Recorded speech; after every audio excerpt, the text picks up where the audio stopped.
En 48 horas, más de 120 aviones militares estadounidenses cruzaron el Atlántico en dirección a Oriente Medio. 120 aviones en un solo fin de semana.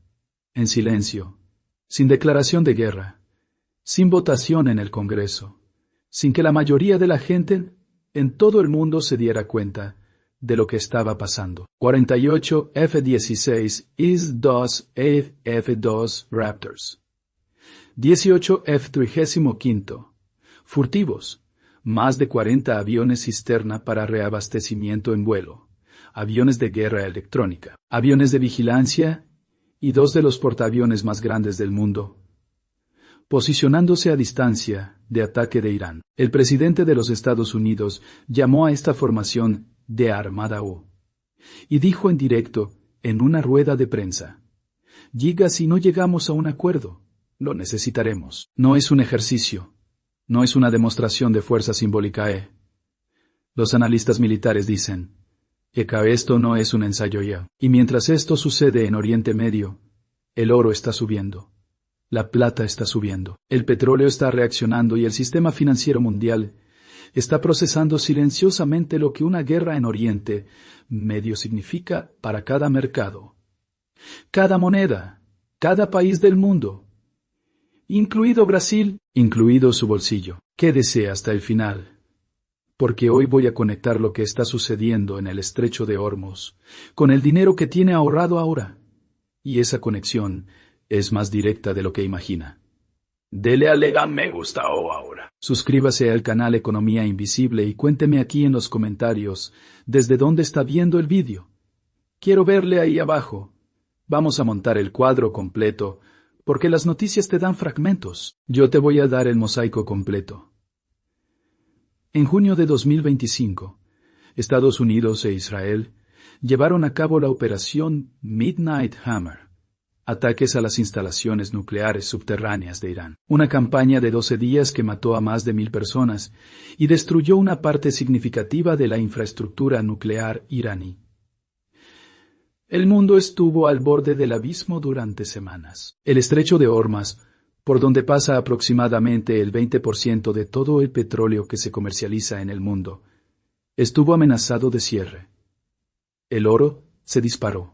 El petróleo se disparó. Los mercados mundiales temblaron y luego se detuvieron. Irán no cerró el estrecho. La guerra no se convirtió en el amplio conflicto regional que todos temían. La diplomacia, por frágil que fuera, mantuvo a las partes en un tenso equilibrio. Pero el problema central no se resolvió. Irán continuó con su programa nuclear. La desconfianza continuó. Las sanciones continuaron. Y ahora, 8 meses después, Estados Unidos está montando la mayor acumulación de poder aéreo en Oriente Medio desde la invasión de Irak en 2003, no desde la operación Midnight Hammer del año pasado, desde 2003. Esa es la magnitud de lo que está sucediendo ahora. Pero, ¿qué fue exactamente lo que precipitó esta escalada en concreto? ¿Qué ha cambiado entre el acuerdo tácito posterior a Midnight Hammer y lo que estamos viendo hoy? Han ocurrido 3 cosas simultáneamente. En primer lugar, las protestas en Irán. Las tensiones se intensificaron a finales de 2025, cuando las protestas nacionales en Irán provocaron miles de muertes. En respuesta, el presidente Trump expresó su apoyo a los manifestantes y reforzó la presencia militar estadounidense en la región. El régimen iraní, presionado internamente, se volvió más impredecible externamente. Los regímenes que luchan por sobrevivir internamente tienden a realizar movimientos arriesgados. En segundo lugar, la postura iraní se endureció. A principios de febrero de 2026, 6 lanchas de la Armada de los Guardianes de la Revolución Islámica intentaron detener y apresaron un buque cisterna estadounidense en el estrecho de Hormuz. El buque cisterna ignoró las órdenes y continuó hacia el mar Arábigo, escoltado por los estadounidenses. Además, un CAF-35 estadounidense derribó un dron iraní que se acercaba al portaaviones USS Abraham Lincoln. Drones derribados, barcos interceptados. No se trata de retórica, sino de un enfrentamiento físico real, que ya está teniendo lugar en el estrecho de Hormuz. En tercer lugar, las negociaciones nucleares han llegado a un punto crítico. El 17 de febrero de 2026 comenzaron en Ginebra las negociaciones nucleares indirectas entre Estados Unidos e Irán, con los enviados estadounidenses reuniéndose con el ministro de Asuntos Exteriores iraní. Con la mediación de Omán, Trump quiere un acuerdo que prohíba completamente el enriquecimiento de uranio y desmantele el programa de misiles balísticos. Irán dice que solo negocia lo nuclear. La diferencia entre las posiciones es enorme, y la acumulación militar es oficialmente una presión para llegar a un acuerdo. Pero cualquier analista que entienda la dinámica sabe que la presión militar puede convertirse muy fácilmente en acción militar. Ahora vamos a hablar de cifras, porque la magnitud de lo que se está moviendo hacia la región es extraordinaria. Más de 120 aviones cruzaron el Atlántico en cuestión de 2 días. Más de 150 vuelos de carga militares estadounidenses han trasladado sistemas de armas y municiones a la región. En solo 24 horas, han llegado 50 cazas adicionales, incluidos F-35, F-22 y F-16, lo que ha ampliado significativamente la capacidad de ataque disponible. El USS Gerald R. Ford, el portaaviones más grande del mundo, se está acercando al Mediterráneo, donde se unirá al grupo de ataque del USS Abraham Lincoln, que ya estaba desplegado en el mar Arábigo desde enero. A distancia de ataque de Irán, 2 grupos de ataque de portaaviones, cada uno con decenas de cazas, destruidos y armados con misiles Tomahawk, y al menos un submarino, más los barcos independientes en el estrecho de Hormuz, en el Mar Rojo y en el Mediterráneo. Más de 30 militares estadounidenses posicionados en la región. Esto no es una demostración, es una operación. Y aquí está el detalle técnico que los analistas militares más experimentados están observando de cerca. Una línea de tiempo que los observadores siguen ahora se remonta a junio de 2025. Durante la operación Midnight Hammer, transcurrieron 4 días entre la salida de los F-22 Raptors de Langley y el lanzamiento de los bombarderos B-2 Spirit para la fase de ataque. Algunos analistas han observado el paralelismo y están vigilando si esta vez se desarrolla una secuencia similar.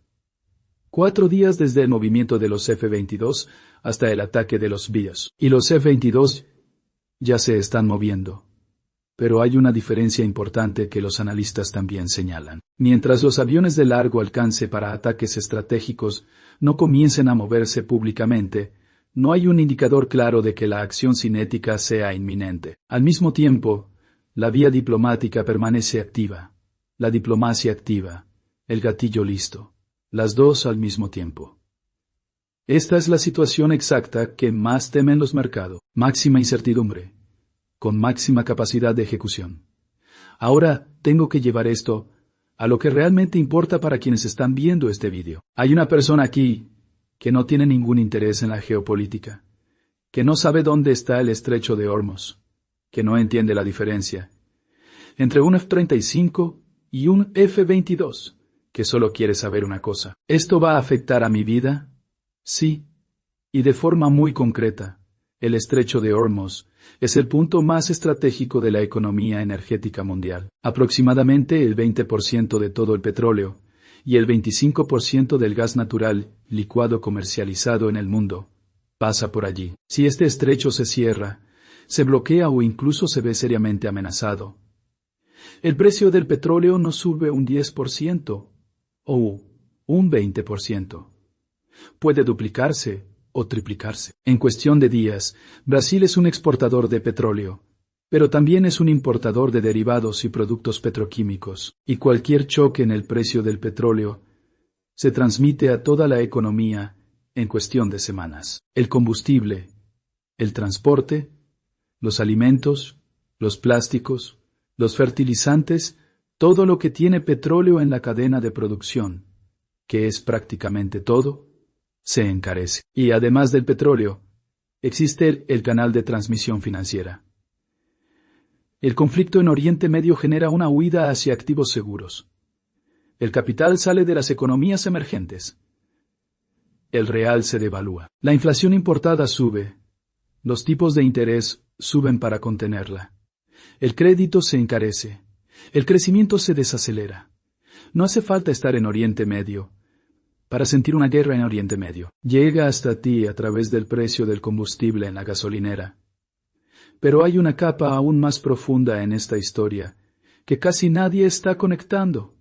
Esta crisis no surgió de la nada. Es un capítulo más de una reorganización del poder global que está en marcha. Estados Unidos se encuentra en 2026 con una deuda de $36 billones con China, vendiendo bonos del Tesoro con sus aliados europeos, cuestionando la fiabilidad estadounidense como socio, con el dólar siendo desafiado como reserva universal, con presión interna de inflación e inestabilidad política. Históricamente, los imperios en relativo declive de poder económico tienden a recurrir al poder militar para compensar, para demostrar que siguen siendo el centro gravitacional del sistema, para mostrar que las reglas siguen siendo las suyas. No estoy haciendo un juicio moral. Estoy describiendo un patrón histórico documentado. Y ese patrón dice que el uso del poder militar como sustituto del poder económico suele tener enormes costes en dinero, en aliados, en credibilidad. Irán rechazó el marco estadounidense e insistió en que solo negociaría sobre la cuestión nuclear. Un diplomático describió la posición estadounidense como ajena a la realidad, cuando las partes están tan distantes en sus posiciones y cuando se utiliza el poder militar como palanca de negociación. El riesgo de una escalada accidental es real. Un dron derribado, un barco interceptado, un comandante de campo tomando una decisión no autorizada. La historia está llena de guerras que comenzaron porque alguien calculó mal. Mientras los gobiernos imprimen dinero, quienes entienden se protegen. Y en este momento específico, con contenciones militares en el punto más estratégico de la economía energética global, con la incertidumbre en su máximo histórico, con el sistema financiero global ya bajo la presión de la guerra arancelaria y la salida de China de los bonos del Tesoro, la plata y el oro no son especulación. Son protección. La plata es un activo real, escaso, que históricamente se dispara en valor precisamente en momentos de crisis como el que estamos viviendo ahora, con una demanda industrial creciente e insustituible, con un déficit de oferta acumulado, y con todos los catalizadores del oro, más la dinámica industrial. La plata se encuentra en uno de los momentos más asimétricos de su historia moderna. Para posicionarse con seguridad en Brasil, recomiendo Morgantes, plata física con procedencia garantizada, entrega real, sin papeles, sin contraparte, sin promesas bancarias. Acceda ahora a Morgantis.com. Utilice el cupón TV Economía OEL y obtenga hoy un 5% de descuento. Enlace en la descripción. Quien espera, paga más. Y con lo que está sucediendo ahora, esperar tiene un precio que aumenta cada hora. Volviendo al panorama geopolítico, porque hay un desarrollo de las últimas horas que cambia la textura de la situación. Un funcionario estadounidense dijo que se han logrado avances en las negociaciones celebradas en Ginebra, afirmando que aún quedan muchos detalles por discutir. Irán transmitió que haría propuestas detalladas en las próximas 2 semanas para cerrar las brechas con Estados Unidos. 2 semanas. Irán ha pedido 2 semanas para presentar propuestas concretas y Estados Unidos sigue moviendo aviones. Altos funcionarios de seguridad nacional han dicho al presidente Trump que el ejército estadounidense estará listo para posibles ataques contra Irán lo antes posible el sábado. Pero el calendario para cualquier acción probablemente se extenderá más allá de este fin de semana. Trump aún no ha tomado una decisión definitiva. No se ha tomado ninguna decisión definitiva. Las negociaciones continúan. El arsenal está montado y listo. Irán ha solicitado un plazo de 2 semanas. El fin de semana como ventana de posible acción. Este es el escenario actual, febrero de 2026, con 120 aviones cruzando el Atlántico en 2 días, 2 portaaviones posicionados, un dron ya derribado y barcos ya interceptados en el estrecho de Hormuz. ¿Qué se hace ante todo esto? Lo primero es resistir la tentación de ignorar lo que parece lejano. La geopolítica no es un tema de especialistas. Es la fuerza que mueve los precios que usted paga, el tipo de cambio que afecta a sus economías y el coste de la vida que define su calidad de vida. Lo segundo es comprender que la incertidumbre tiene un precio y que quien no se protege paga ese precio sin saber por qué, sin entender de dónde viene. Lo tercero Es actuar basándose en fundamentos reales, sin pánico, sin euforia, con la claridad de quien entiende el sistema, y sabe que los momentos de máxima incertidumbre son precisamente aquellos en los que se toman las decisiones más importantes. Los 120 aviones ya están en el aire. Los portaaviones ya están posicionados. La decisión de atacar o no a Irán se está tomando ahora, esta semana. Mientras usted ve este vídeo, el mundo no va a esperar a que usted se prepare. Nunca espera. Para metal físico como protección real, Morgantis. Con cupón de ahorro, 5% de descuento. Enlace en la descripción. Quien espera paga más. Y para entender todo el sistema que hay detrás de lo que he contado hoy, mis productos digitales también están en la descripción. El mapa que el sistema nunca quiso que tuvieras. Esto no es un ensayo para nadie. Hasta el próximo vídeo.